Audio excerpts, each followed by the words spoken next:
fight's not over. Stop the fight! People. Everybody, I come here for everybody. Kill everybody. I'm the champ. I'm the king. Kill everybody. Ah! All right, guys, welcome back to Broke Bets for our bets for UFC 288. We got Carson on the other side. Yes, sir. Let's get into it. Yeah, so 7.25 units down. Coming off a winning card, Song versus Simone, we went positive for 1.37 units. We'll recap those bets at the end, though. But yeah, starting off 288, we got 7.25 bets, 8 total bets. Try to win 7 back. First bet, taking the first parlay being no straight bets this week, or at least straight on fighters, but first parlay being Drew Dober and Evloev to win. I just think that Drew Dober, that durability is a big thing. And this fight, Matt Frevola mostly uses his wrestling in fights in order to win, and Drew Dober will neutralize that. And it's just going to be who can crack who first. And from history of Matt Frevola going down, getting knocked out, you'd think it'd be Dober who's going to win this one. And then also Movsar Evloev stepping in, fighting Diego Lopes on short notice. I was going to bet, or I did bet Bryce Mitchell with Movsar Evloev versus Bryce Mitchell with Drew Dober before, but I cashed that out after Bryce Mitchell withdrew, and Evloev's going to be, he's just too well-rounded for these guys to deal with. Got to get in there early. Evloev's like minus 750 now, so yeah. I was refreshing all day yesterday waiting for Evloev to drop on DraftKings, so got that right I really assume, I assume too, like most of you guys probably, whatever you're going to parlay Evloev with, you probably already did that by now. Next parlay, Kenny Nzechukwu versus winning against Devin Clark, and then Khaos Williams also winning against the UFC newcomer Rolando Bedoya. Nzechukwu, he's just a giant, man. This is the notes we talked about in the picks video. He's just so big and hard to deal with, super long reach. Devin Clark, shorter guy, kind of dependent on his wrestling in fights to get through him. I just see Kennedy doing the more damage in this fight, and constantly having Devin Clark up against the cage, having him guessing, and I think that Kennedy just picks him apart at range. He's also been improving every single fight, which I like. Khaos Williams, Rolando Bedoya got stunned in a couple of his fights in the South American scene. He got rocked by a dude who was pretty out of shape, didn't seem to have a lot of power, and on the verge of being slept. And I think that if Khaos Williams touches you once, you're probably going out. And Khaos, he is prone to those leg kicks, which Bedoya does use well, but when you're as hittable as Bedoya is, sitting in front of those punches, you're probably bound to get struck. So, and a big step-up competition for Bedoya as well. Right. It's been a whole year since his last fight, and making his UFC debut, I think Khaos Williams will be a tough matchup for him with that power. Exactly. Going down further, prop bets. Taking Daniel Santos and Johnny Munoz Jr. to go under 2.5 rounds. That shoot box style that Daniel Santos possesses is just in the face constantly. And Johnny Munoz Jr., he has a lot of submissions. I think it's kind of unlikely that he submits Daniel Santos with how fast and effective his jiu-jitsu was against John Castaneda. But Daniel Santos is going to be in Munoz's face from the start of this fight. Munoz had been knocked out by Tony Gravely by a short little punch, and I think that Santos will just keep throwing at him. Not to mention, Santos, he got hurt a lot in his John Castaneda fight. He was rocked about 3 times before coming back and winning. And yeah, he takes a lot of damage, but also deals a lot of damage. Yeah, the one concern I would have for the under 2.5 would be that Munoz just skirts around the octagon the entire fight and just really tries to not get hit. But I don't think his striking is super polished defensively, and it's just going to be whoever wants it more and going into danger here, and I think that Daniel Santos will find that finish. But I do think, personally, I do think the under 2.5 is a little bit better of a play than doing just Daniel Santos, because I think it covers a little bit more and it's a little more effective. Also a better line.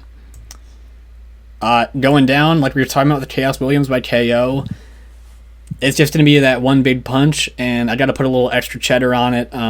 For minus 135 for minus 300, who wins most of his fights by knockout against a newcomer who's been stunned before, I got to stick with this and put some extra cheddar on it. And also following that up with Kennedy winning by knockout, because Devin Clark, not the most durable fighter. Kennedy just facing a similar wrestler in Ian Cutelaba, need him in the face, kind of beat the shit out of him in round 2. I think that my cover for this fight is that I think Khaos will get the knockout, so I'm expecting those 0.56 units to go through, and then Kennedy will be like an extra bonus if he can win his fight and go home with more as well. So, I mean, what do you think there? Yeah, absolutely.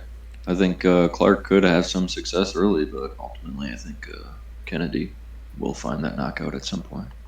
Yeah, it's just such a big size difference. I think it's Clark's just going to rely on his wrestling here. Right.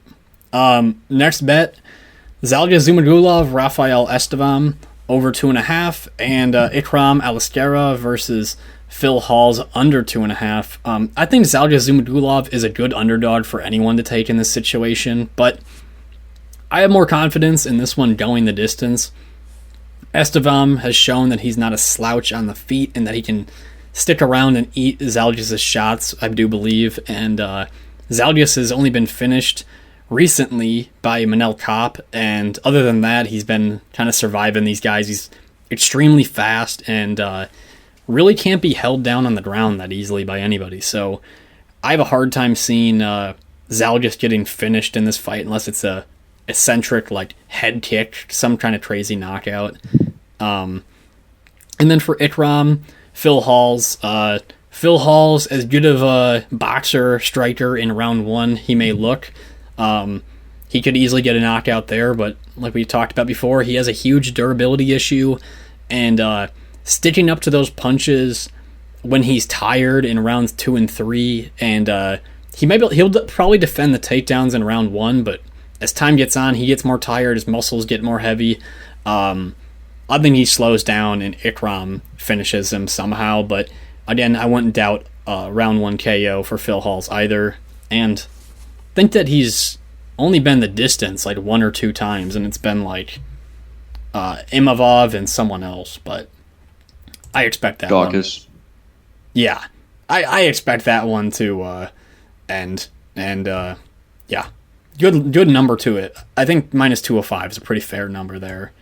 Yeah.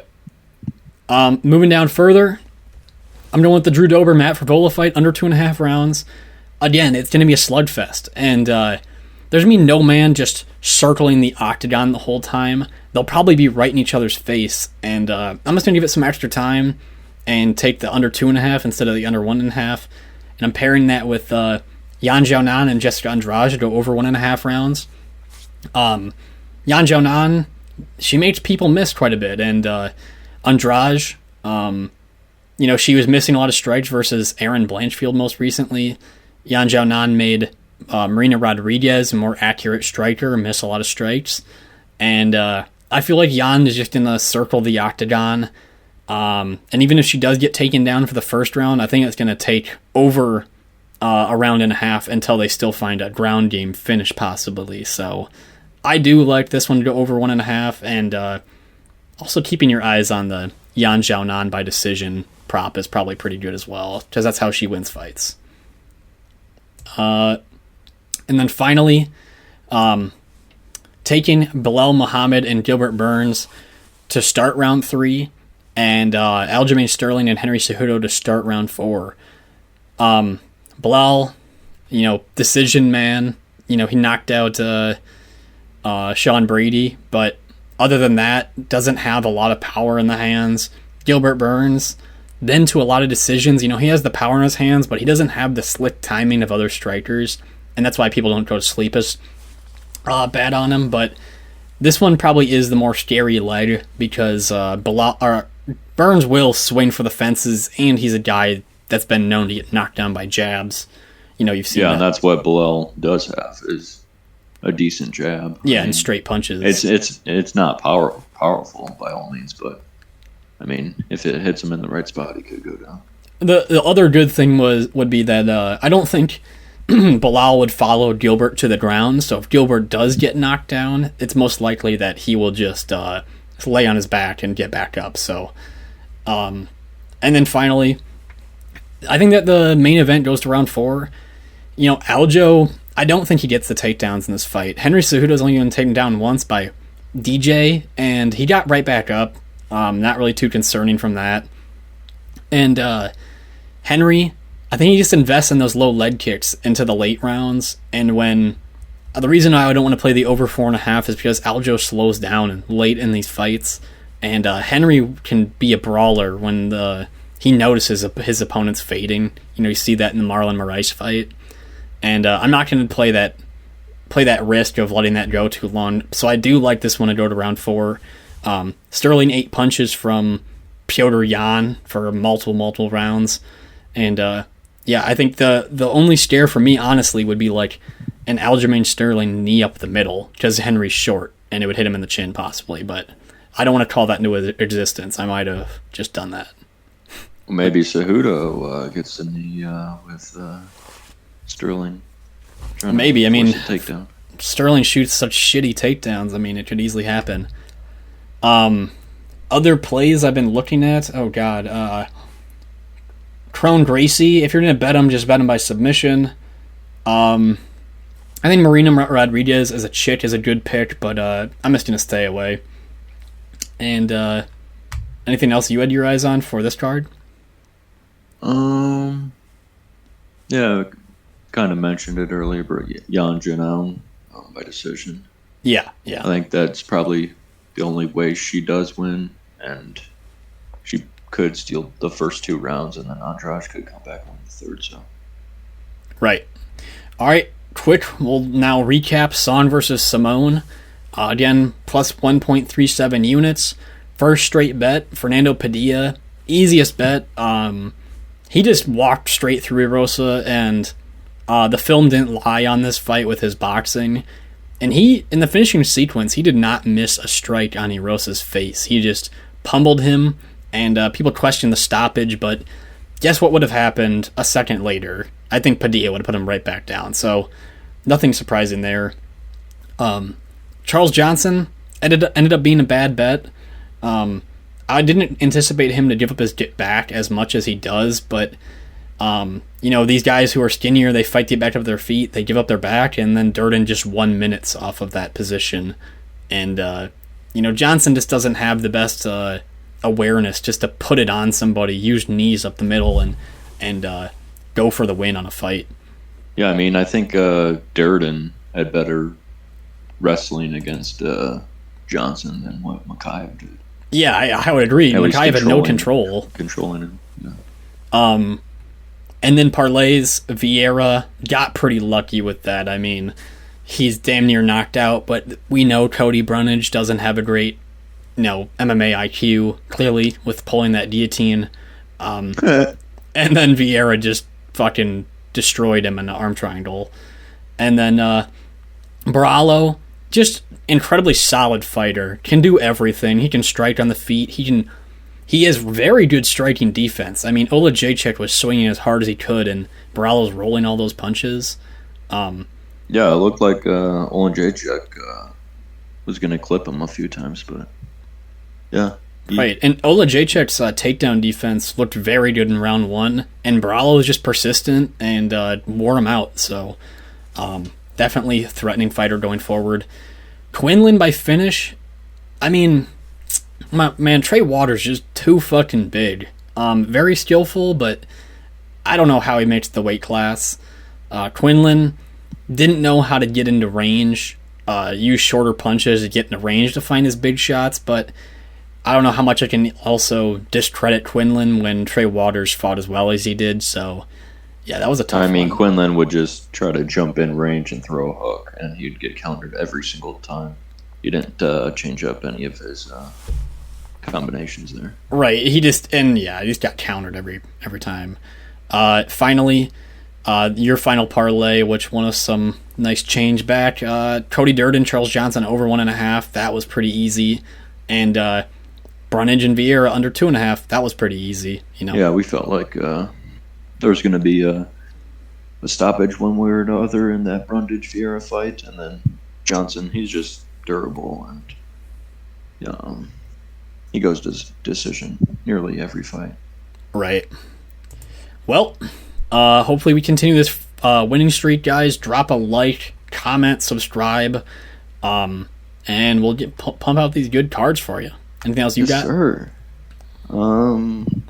Maybe look at Carlos Ulberg for next week. Yeah. That line's probably going to shoot up. Yeah, we were talking about this. Carlos Ulberg is like minus 280 right now, and I mean, he should be like minus 500. And I don't know whether I'm going to parlay him with anybody next week because there's not a many great fighters to parlay anyone with next week.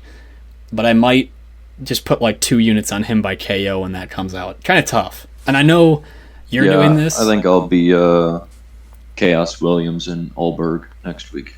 I think that's a good strategy. I don't like the mixed weeks personally, but I totally don't blame you. So that's a good play right there. Yeah. Other than that, subscribe and peace. Peace.